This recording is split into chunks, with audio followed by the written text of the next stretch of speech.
Es taču esmu tik daudz apmācījusi, un manā jomā speciālistu nav bezgalā daudz. Tas, ko es māku, ir vērtīgs daudziem. Man pašai vien ir tālāk jādzīvo, ar ko gan vēl, ja ne ar to, ko es zinu, es izkāpšu no bedres. Šī beidzot ir mācība. Man ir jābūt pašai par sevi. Būs grūti, bet zināšanas jau ir tas, kas ir jādod, lai man nebūtu jāspūst mājā vienai bez darba. Man ir jāpārdod savas zināšanas un nav jābaidās. Man ir jāstrādā ar sevi. Tas nebūs viegli, un tas ir pats grūtākais, bet tikai tā. Pašai sava konsultācija firma. Vēl ar vienu seni partneri vēršas pie manis un lūdz padomus. Tad nav gluži tā, ka tas, ko es zinu, ir bez vērtības.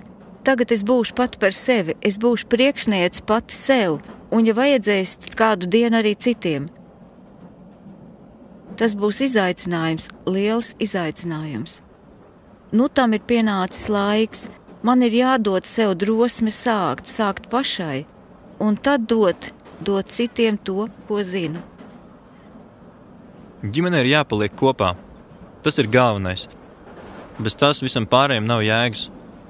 Māja, es, Mārtiņš un Annija, es beidzot būšu tēvs, nevis sponsors. Vispirms pats svarīgākais, tātad ģimene. Nauda būs. Nauda jau ir, mums taču sanāk jau mājai.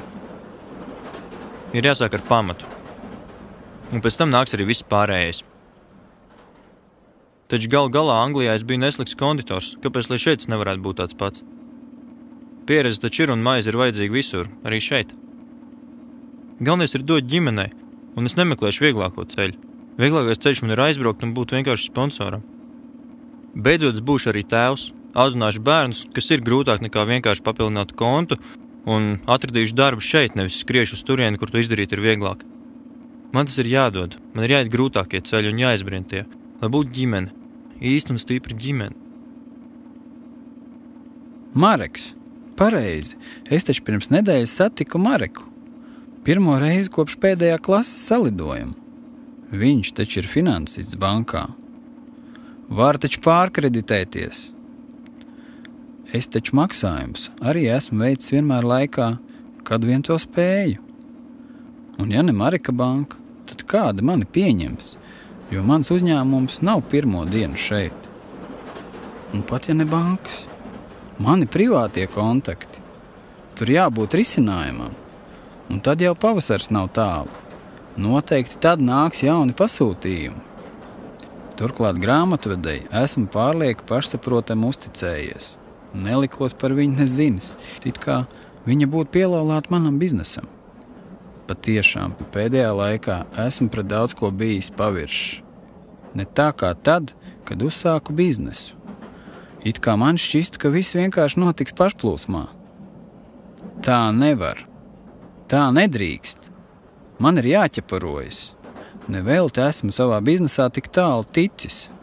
Galvenais, es pats sākšu ar sevi, jo ko gan es varu gaidīt no citiem, ja pret uzņēmumu lietām esmu bijis tik paviršs.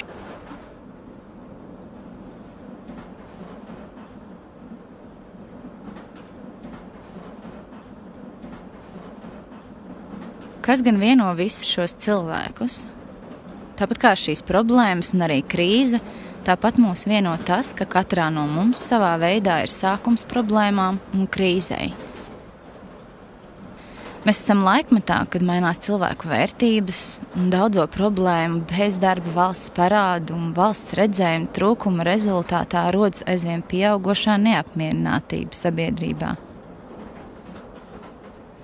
Tomēr ir jābūt veidam, kādā ir iespējams to uzveikt.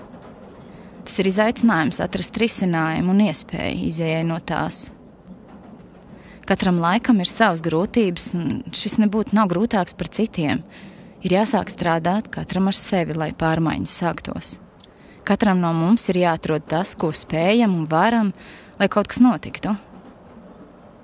Ne jau es viena vai valsts būs tā, kas atrisinās problēmas. Izeja un iespēja katra personīgajā aktivitātē. Spējā atsaukties izaicinājumiem, meklējot risinājumus. Ir jāiet uz to, lai visi šie risinājumi virzītu uz kopīgo mērķi. Ir jāsāk rīkoties.